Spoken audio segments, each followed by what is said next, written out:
Biz aytamiz.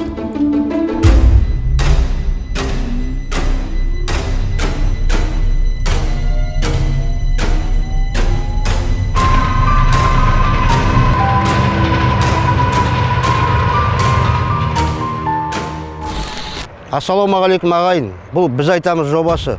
Бүгінгі талқылайтын мәселе мынандай. Орал қаласында өздеріңіз білесіздер, осыдан 2 апта бұрын мынандай КНС станциялардың бірінде апатты жағдай орын алып, 2 адам көз жұмған болатын. Батыс су арнасы мекемесінің 2 жұмысшысы қаза тапты. Олар канализация насос станциясында жөндеу жұмыстарын жүргізіп жатқанда апат болып, диаметрі 1 метрлік кәріз құбырынан атқылаған суға тұншығып қалған. Өте қиын жағдай. Жалпы өздеріңіз білетіндей, қаламыздағы кәріз жүйесінің жағдайы өте мүшкіл. Бұған себептер өте көп. Қаламыздың 50%-дан жоғары 60%-ға жақын деп айтуға болады. Қаламыздың кәріз коллекторлары бар, жаңағы водопроводтар бар, су жүйелері көбісі апатты жағдайда. Ал келесі КНС-тердің жағдайы қалай? Апаттың алдын алу жұмыстары жүргізіліп жатыр ма? Соны тексерейін деп келіп тұрмыз. Жаңадан 3 миллиардқа КНС станция салынып жатыр, бірақ бұған кіріп шығатын жағдай жоқ.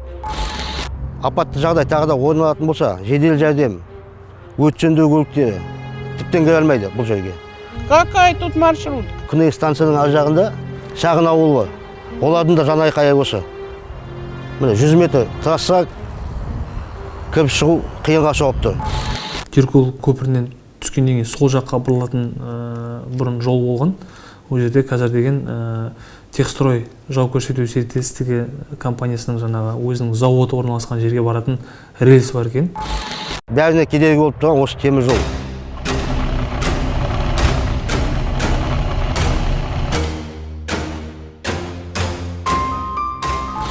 Там был переезд, делали сами там. Потом продали кому-то этот участок, и этот участок они разобрали. Тут можно было хоть когда грязь, можно было с моста спустился, раз через этот переезд переехал по траве, и можно было приехать. Его разобрали. Все. Мы в воздухе. Скорая помощь когда подъезжает? Ой, жестко. Ой. Смотри, ни одного портала нет. Ну, дальше посмотрел, там, Да. Ни одного портала нет. Тут даже пожарки не смогли заехать. Все там.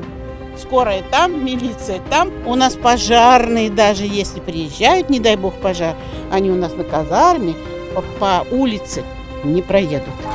Рельстің бар жолын жаңағы Техстрой компаниясы заңды түрде заңдастырып алған. Барлық жер құжаттар бар. Сол себепті де бірақ жаңа айтуымыз орында, ана жерде белый казарманың тұрғындары бар, оған деген жедел жәрдем көліктері бар керек, полиция өкілдері, пожарниктер де бар керек. Сол себепті өте қажет ететін мәселе. Сонымен қатар жаңа КНС 19 оны іске қосып жатсақ, ертең Құдай сақтасын бір авария болып жататын болса, апат болса, ол жерге жедел жету мақсатында жаңа жолда ыңғайлы және тез болу керек. Ол мақсатта қазір сол бағытта қазір инвесторлар табылды.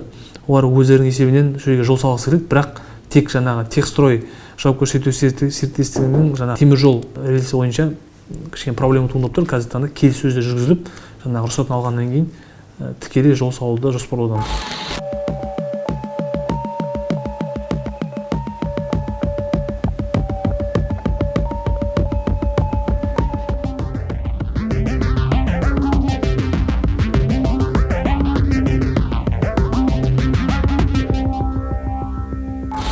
Міне біз тиісті мекемелерден де жауабын тыңдадық, халықтың да жанайқайын естідік.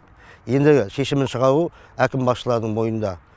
Бұл біз айтамыз жобасы әрқашан халықтың үнін басшыларға жеткізіп, шешімін табуға тырысамыз.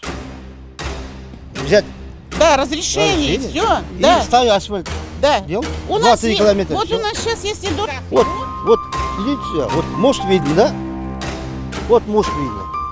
Железную дорогу, они расчели дали Да. раньше. Поэтому сюда маршрут не ездишь, автобус? Нет, нет. Как нет. можно? Если дорогу нету, да? Нет, дороги нет, никто к нам не ездит. Тут 7 с 4 ходит, извините, через раз.